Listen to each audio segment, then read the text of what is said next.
Support for Steppin Out comes in part from the Kristovich family in honor of Mary Lou and Bill Kristovich. This program is sponsored in part by the Eugenie and Joseph Jones Family Foundation, a local foundation proud to support the arts and culture in the greater New Orleans area.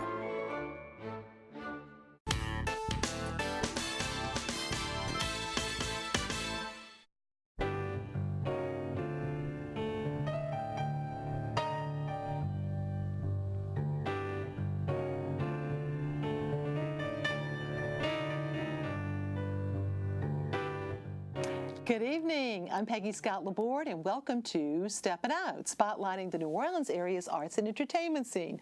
Seated at our table tonight, author Mickey Pfeffer, here to tell us about her brand new book, A New Orleans Author in Mark Twain's Court, Letters from Grace King's New England Sojourns. Welcome, Mickey. It's so nice to see you. Chef Guy Sockrider Jr., and we're so glad to see him, executive chef of Briquette Restaurant, here to tell us about a special dinner coming up. Welcome, Chef. Hello. WWL-TV's film critic, Alfred Richard. Hey, Alfred. Hello, and Peggy. he's going to share with us some new films on his radar. And Alan Smason of Crescent City Jewish News and TheaterCriticism.com. Hey, Poppy will be back with us soon. But first up, Chef Guy. You've got this special meal, and thankfully this is so kind because it's in honor of WIS coming up next week. Tell us about the Season of Good Taste meal. Well, we're going to start with our scallop appetizer. It's fresh diver scallops from Montauk Point, Long Island, that are flown into us. It's going to be served on a goat cheese grit cake. Ooh, I think we've got a picture of that we'll have to show. I believe so. Sounds And wonderful. then a Chardonnay butter sauce on top of that. Okay. And then the next course will be a jumbo lump crab sherried bisque. And then the next course is a roast breast of duck with a Madeira and foie gras sauce. Oof. Sounds good. And then the entree is going to be a roast rack of Colorado lamb with a Dijon and oregano Chardonnay sauce with pork belly plantain mashed as an accompaniment. And then we're doing an espresso panna cotta for dessert from Community Coffee. Sounds great. And that's Tuesday, December 3rd, coming up, and we're thrilled about that, to say the least. And you are in the most wonderful building, too, aren't you? It's an old molasses factory, Briquette, in what we call the warehouse district, with South Peters and Girard. Right. Yeah, It's really a beautiful restaurant. Magnificently restored.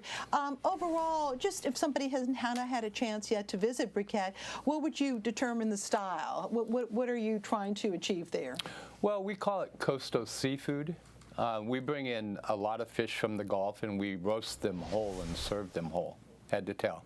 Ooh, sounds good. And that's the Tusa family who've been involved with New Orleans cuisine and regional, too, in Destin as well, huh? Right, right. They have a couple restaurants in Destin. But we also serve prime steaks and chops. We have a roast duck on the menu that's very popular.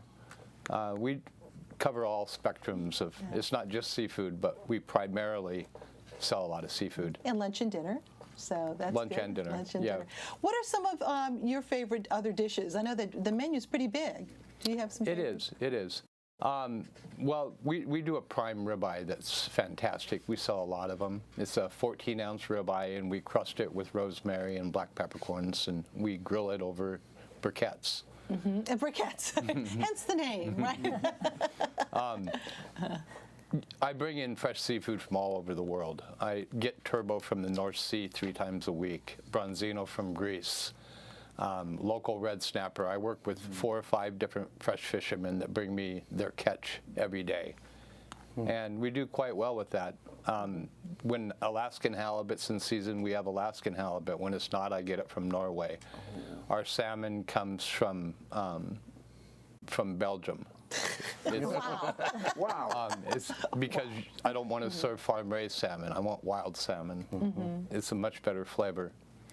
We have catfish, but it comes from Des Allemands, Louisiana. The best catfish you can get. Love that. Well, Chef, thank you so much. And it's a wonderful, I've dined there, of course, and enjoyed it very much. And it's a beautiful place, too. It is. The owner did a great job. Anthony Tusa did a great job with building it out, and the decor is fantastic. Thank you. And once again, you can go to WYS.org to get more information about that special meal where the proceeds benefit WYS. I'm glad you're here with us today. Thank you. And Mickey, how many years did this book take? Because I so admire you are a primary researcher. You didn't just like, oh, let's get this out of a book. You go to the source. I think that Grace King is one of those underappreciated New Orleans writers, but she had some pretty fancy friends, didn't she? Yes, she did. One in particular, a family in particular, Mark Twain. A lot of people know that she had, who know Grace King, know that she had a friendship with Mark Twain, but don't know the extent of it or the nature of it. They were very close. And let me just point out, excuse me, these are the sisters, the King sisters, not the music King group, sisters, Nan, Nina, and Grace on the right. Yes. The unmarried sisters who lived together until they died. And then, of course, a very famous family here. Yes. Yes. That's Clara and Olivia, Mark Twain's wife, and Samuel Clemens himself. And Grace King met them in 1887, became intimately friendly with them because they lived next door to her mentor in Hartford, Connecticut, who was Charles Dudley Warner. Yes, no slouch himself. Right. A well-known editor and writer himself. And she met the Clemenses and their 3 daughters, and they all became friends. Olivia and Grace King were very intimate, confident friends who told each other special secrets and joys and mourned losses together, shared their readings. So she saw Mark Twain as the loving husband and father, that the man shows through Sam Clemens. Well, and of traveling around, it's funny, I tended to think of Grace King as staying put, but she really didn't. No, she was very much a New Orleans woman. It was her beloved city, and she spent a lot of time here, but she also traveled quite a bit. And to Europe, too. Yes, yes. She visited the Clemenses when they were in Florence in 1892. She visited them at their villa outside of Florence. And you're going to be signing your book next week at Arcadian, which is a lovely little bookshop in the quarter. It's a really special bookstore. It's so, and I think it's underappreciated. I know. too. You know. But so you'll be there next week, and then I know you also have a website, and so for more information and keep track, of what you're up to over the next few weeks with your signings. Now, you also have many other areas of interest. And I do remember when you spent quite a while researching the 1884 World's Fair, the women's exhibit specifically, which was really ahead of its time, wasn't it? And that is where I encountered Grace King and her career. And show us this other, her career comes directly out of the Cotton Centennial. I will hold this up. Okay. Okay. There you go. Yeah. Out of the Cotton Centennial Exposition. That's Southern Ladies and Suffragettes. Right. Okay. That's where I first encountered her letters, and they were so snarky and gossipy and full of all kinds of New Orleans secrets that I thought, I will come back to this woman. And so when this one was on its way, then I went back and started transcribing. And a lot of folks don't realize that Julia Ward Howe, the famous Julia Ward Howe, was actually enlisted to put together this women's exhibit. Right. And she is the one who introduced Grace King to Charles Dudley Warner and another editor who was in town. She introduced Grace King through her. She revived a literary club, the Pan-Gnostics, and Grace King was part of that. But she had not written yet. She had not written a story until after the the fair. So her career was generated. It shows you how at that important time. mentors are. Oh, doesn't it? absolutely.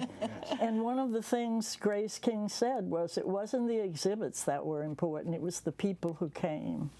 Yes, absolutely. I remember one time seeing a quilt at the 1984 World's Fair was on display from the 1884 fair, which of course was at Audubon Park, the 1884 fair. Some folks perhaps don't recall, but the media, I don't know if you all remember the whole thing about the meteorite. There's this rock. We all grew up with the meteor. It was supposed to be a meteorite, and it was really a rock, a leftover vestige from one of the mineral exhibits. But anyway, congratulations. Thank you. And what a beautiful book, and I know many years in the making. Yes, but a total pleasure. A total pleasure. Well, thank you. And New Orleans Magazine's quiz queen, Julia Street, has a question for us. Last time, Matt Grayson told us what former Saints quarterback played college football, of course, and that was what college was it? It was Ole Miss. And of course, where is Ole Miss located? Oxford. And we're talking about Archie Manning playing at Ole Miss.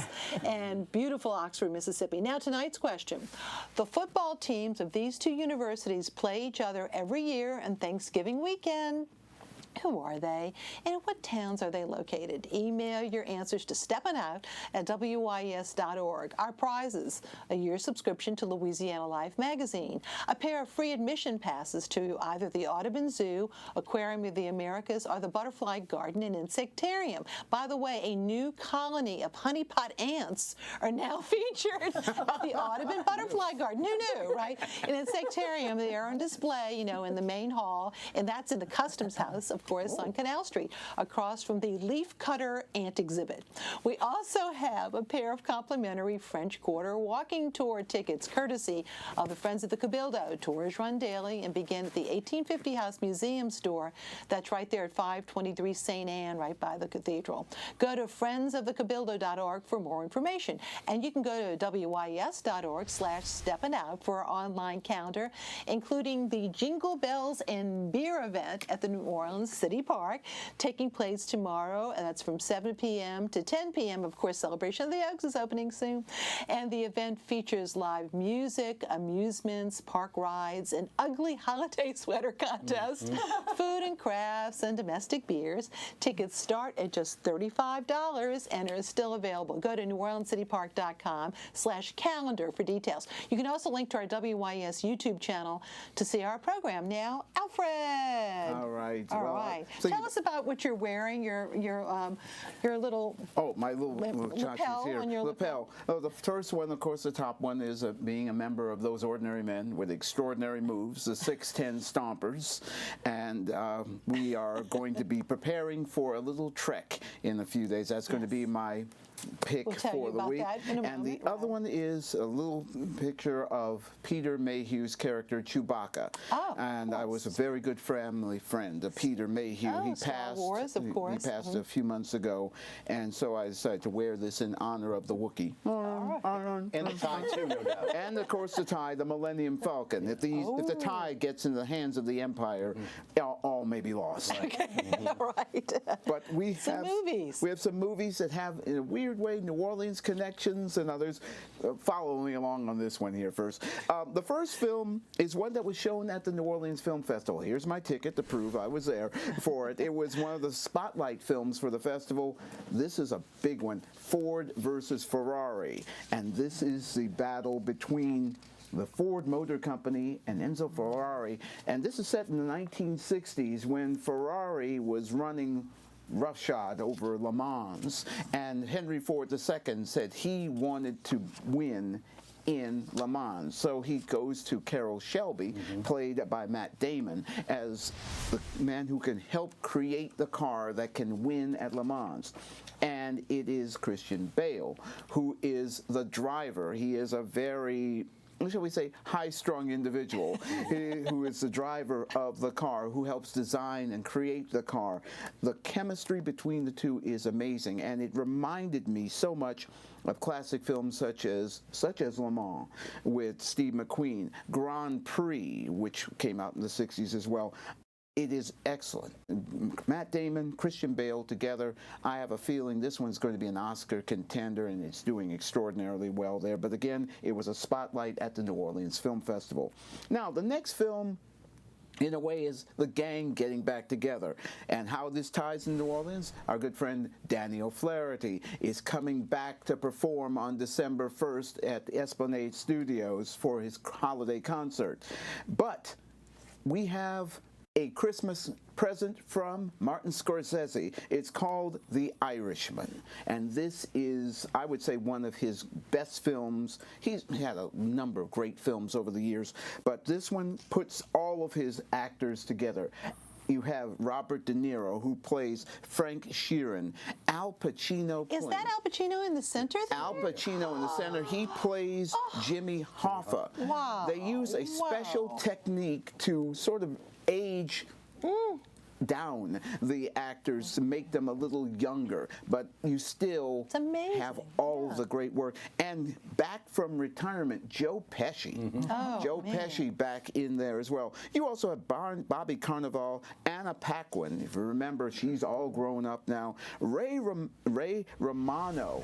Yes, everyone loves Raymond, but they really love this one. It's about the historical workings of the Buffalino crime family, ranging from World War II to the disappearance of Jimmy Hoffa.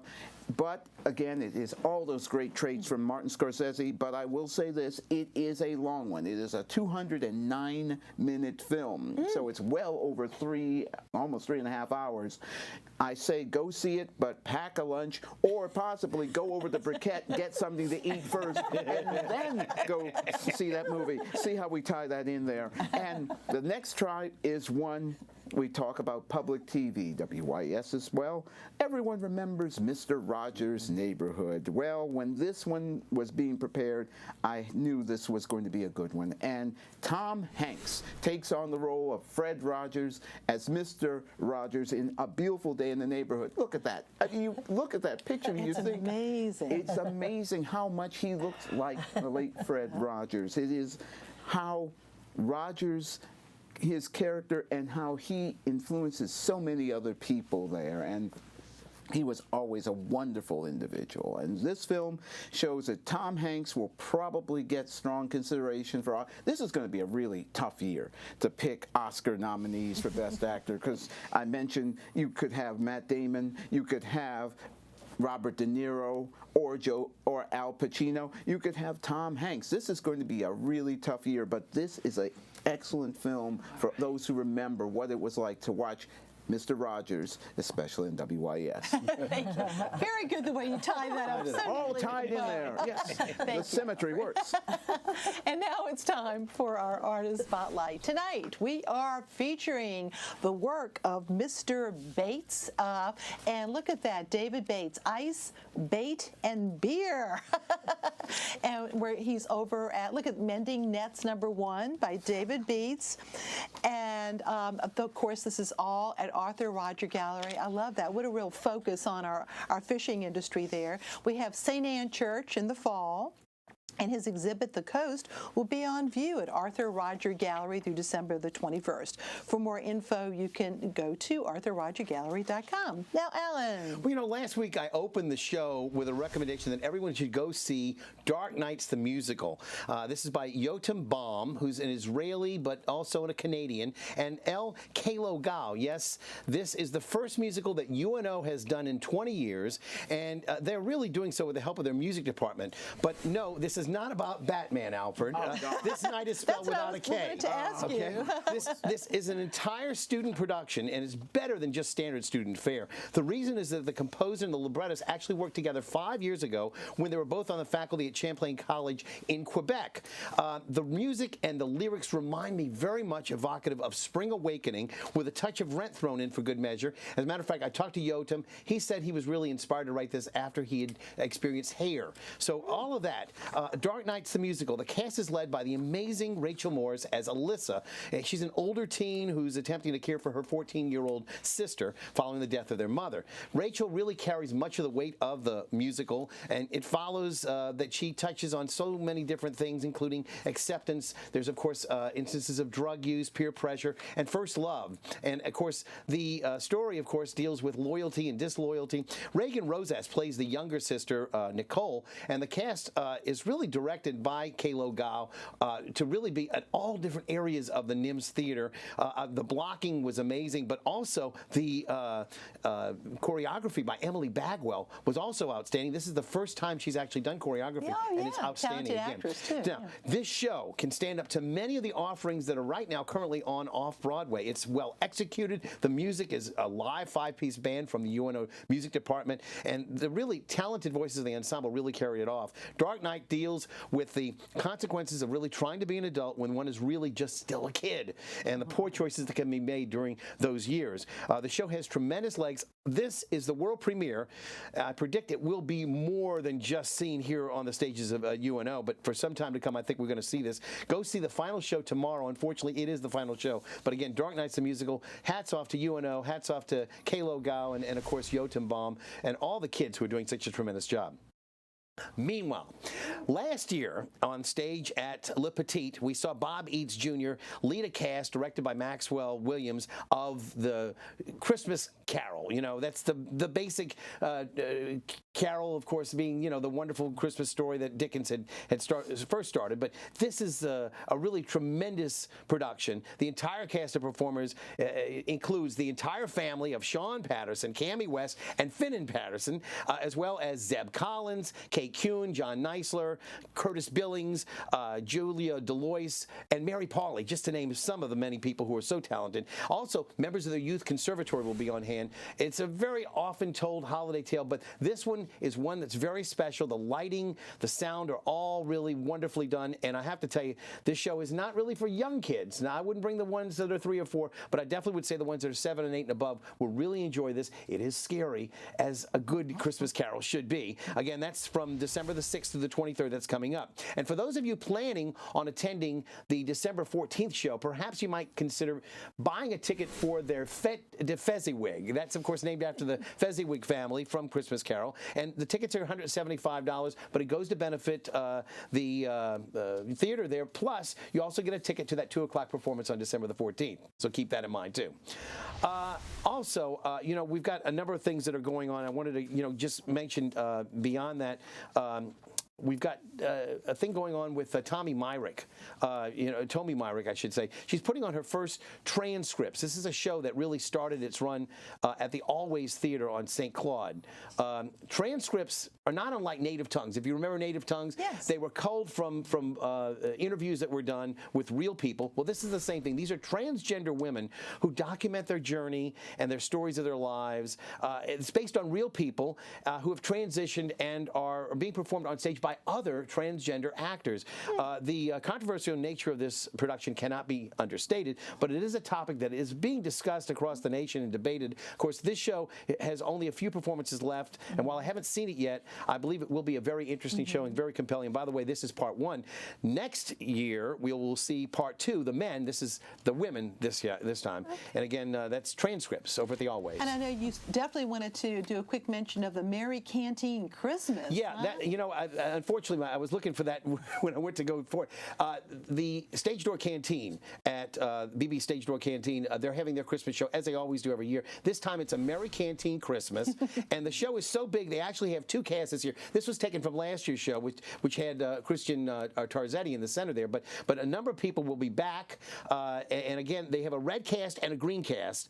It features 6 bells. Bryce Slocum will be in most of the shows, as he was in White Christmas at JPS last year. He'll be the male lead in 18 out of the 22 shows. Again, it's going to be a fantastic offering, and I'll be reviewing it very shortly. All right, thank you so much. And now time for our picks. Mickey. Once again, your website? Yes, my website is MickeyPfefferAuthor.com, and if you have a group that or a book club who wants me to come and talk, I'll be happy to do that. That's a good offer. Thank you, Chef Key. Thanksgiving is coming up, and we're doing a traditional 3-course Thanksgiving dinner at the restaurant. We're open from 10 to 8. All right, sounds And we'll good. be featuring turkey. We will have our will whole have roasted turkey. fish at the same time. Okay, sounds good. Thank you, Alfred. And after you've had your Thanksgiving dinner, you can turn on to NBC. It's one of the few times you'll hear me talk about another network and watch those ordinary men with extraordinary moves. The 610 Stompers performing for the 3rd time at the Macy's Thanksgiving Day That's a real Parade. honor. That's a real It's amazing honor. doing the three-peat. I never dreamt that I would be doing it for a 3rd time. Okay, Alan. Finally, I want to urge everyone who's not at the memorial concert tonight for Lee Harris, Little Queenie, that they should show up tomorrow at the Marigny Opera House. They're going to have a memorial service starting at 1 o'clock at the Marigny Opera House on Ferdinand Street. And then at 3 o'clock, it'll be time to send the Queen off in regal New Orleans style with a second line. All right, thank you. Now time for my picks. Aura's Love Foundation's Pancreatic Cancer and Lupus Awareness Jazz and Blues Brunch takes place tomorrow at 10 a.m. at Corpus Christi Community Center. That's right on St. Bernard Avenue. It is in memory of bassist George Porter Jr.'s late wife, Aura. And the event will feature live entertainment by the Aura's Love Trio and will also feature special guests such as singers Sharon Martin, Barbara Shorts, and Wanda Ruzan. Tickets start at just $15, and to purchase them, visit auraslovefoundation.rsvpify.com. Also tomorrow, Catherine Kalamitis, very talented artist, she's on to the right, of KAK Art and Designs, and Yvonne Crummins will be signing their brand new book, Breed All About Us. Wonderful canine portraits, canine expressions of art and voice at 2 different locations. They'll be signing at Petcetera on Magazine Street from 11 a.m.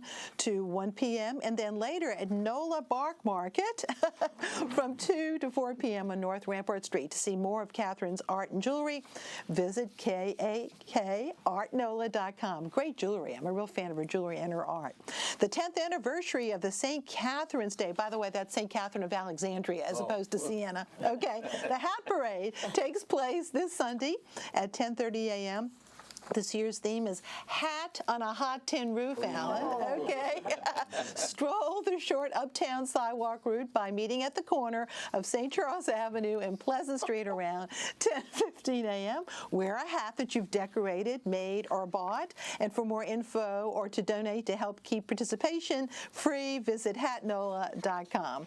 Camellia Brand will be hosting their Gather Round Thanksgiving event Monday, November 25th. It's this Monday from 11:30 a.m. to 1:30 p.m. outside of the New Orleans Culinary and Hospitality Institute right there on Howard Avenue. There will be complimentary red beans and rice served at the 120-foot community table. Visit CameliaBrand.com for more info. The Poitras Home Holiday Tree Lighting and Music Festival will take place on Thursday, December the 5th. Patron party takes place from 6 to 8 p.m. inside Poitras Home's beautiful, historic 1857 hall at 7 o'clock that same evening. The Home's Magazine Street Gate will open up as patrons and the public are welcomed for free to hear holiday favorites, of course, and gospel music. Enjoy hot cocoa and cookies and watch the 30-foot tall tree lighting at 7:30 p.m. More details next week, and we thank you all very much for being with us tonight, and thank you so much for watching. Good night.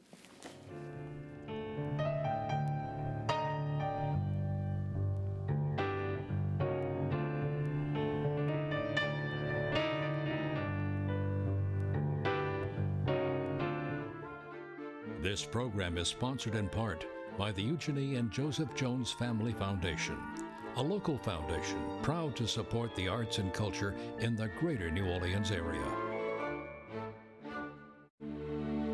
Support for Steppin Out comes in part from the Kristovich family in honor of Mary Lou and Bill Kristovich.